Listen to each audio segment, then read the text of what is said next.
back in recent years. Many of these have been modernized while still retaining some of the traditional flavor. Today we heard about qi pao, often just called qi pao in English, or sometimes known by the Cantonese word cheong sam. In Mandarin we would say changshan, long gown. Now this style of dress actually comes from the Manchu nationality. The rulers of the last dynasty, the Qing, were Manchus. So nobility often wore Manchu-style clothing.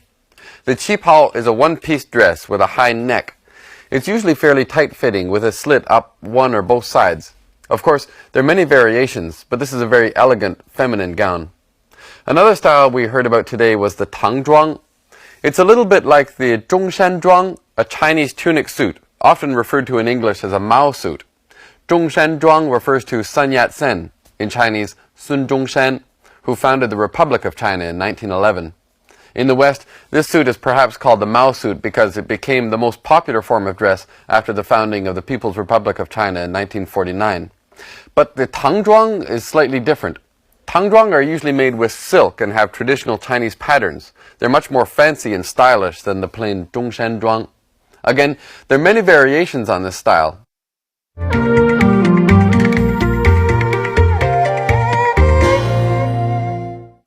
I'd like to spend a little time now talking about a specific language point that came up in today's dialogue. 随着, following, as in following the development or after some sort of process has occurred. 随着互联网的发展，人们之间的联系更方便了。Following the development of the internet, it's much more convenient now for people to contact each other. 随着互联网的发展，人们之间的联系更方便了。Here's another example. 随着收入的增长，买汽车的人也越来越多。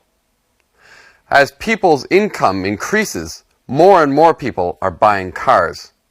随着收入的增长，买汽车的人也越来越多。Okay, let's go back to the dialogue and see how they used 随着。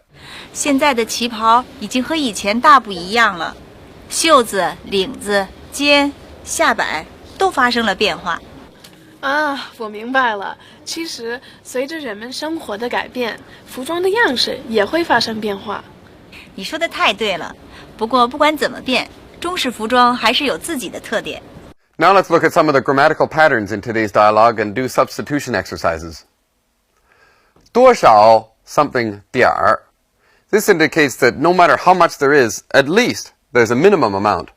For example, 这件事情我多少知道点儿